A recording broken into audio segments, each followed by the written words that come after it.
The first measurement is from shoulder. It shouldn't neither be too close to the neck nor too away.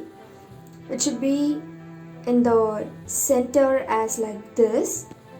And now, as per the required length of the blouse, take the measurement and measure it with your fingers. And for those who are little plump, the measurement can go up to 14.5 to 15 inches. At the reach of the required length, finger it, and without taking the fingers away, measure the length of the waist and note down the circumference. The next measurement is our shoulders, and while measuring, make sure that you don't keep it too low like this, as it can change the shoulder length. Keep it up and make sure that you start the measurement with the end of your shoulder and the place where your hands join, as in this spot. Now start your measuring tape there and take it to the other side. It should be above the neck, not too below or too above. It should be exactly like this.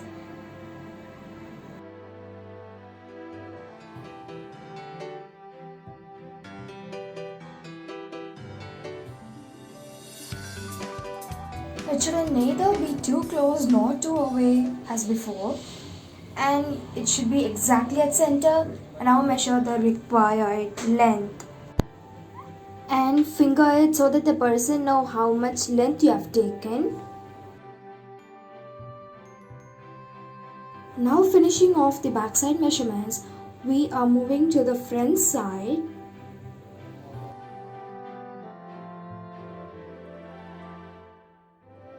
You don't require any front side measurements if it's a normal blouse, but if it is a boat neck or collar neck or halter neck or high neck blouses, you require the front neck measurements. For that, first measure 5 inches in the front and take that spot, the spot here, parallelly, and now you can measure from this point to that. For front shoulder neck, you don't require this if it's a normal blouse, but if it's a boat neck, you require this because it will be a little messy here, whereas it will be fine in normal blouses. And if it's a collar neck, it will be a little looser. That's why we take the front neck measurement. And now measuring this part, make sure that the person lift their arms, and when they put it down, make sure that you keep the inch tape so close to their arms.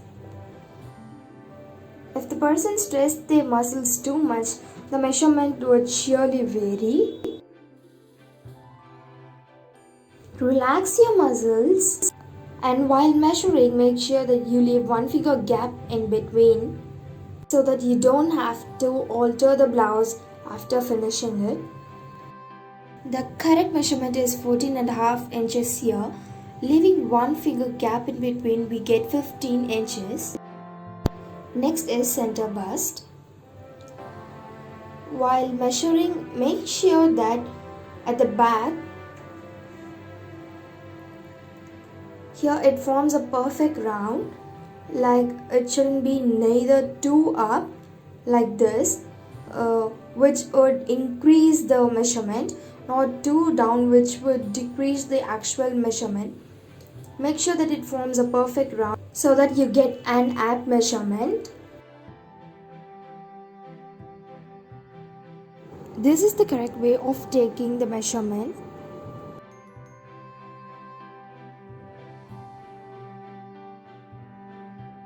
Next is down to your waist. Since we have already taken while taking the backside measurements, we don't have to do it now.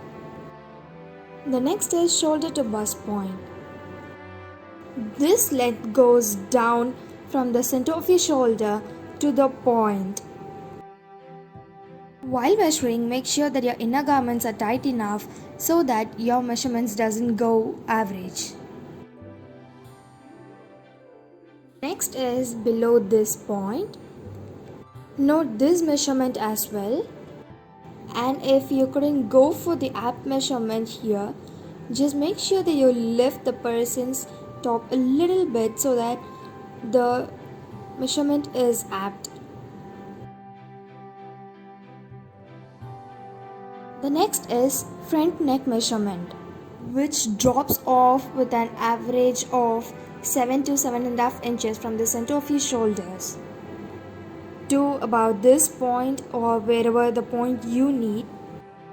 Moving on to the sleeve measurement, and now start measuring from the end of your shoulder till the required spot. Supposing that you need 6 inches, just finger it and without removing your finger, measure the circumference of your arms. If not, the measurement from down may be reduced to the original or the measurement above be increased. This fingering method would give you an appropriate measurement of your arms. Make sure that you leave one finger gap between so that the outfit isn't too tight. Supposing that you need elbow sleeves, start measuring from the same spot on the shoulder to the required spot. Here, supposing we need 10 inches, just use the same fingering method and measure the length of the arms. Now, moving on with mid-arm measurements, make out the arms up and make sure that the inch tape sits in between the arm and the body so tightly, so closely, and the same way leave one finger in between to get the appropriate measurements.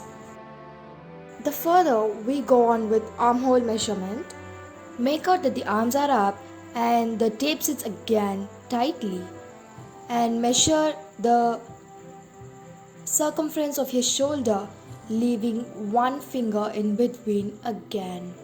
Make that the tape forms a perfect round.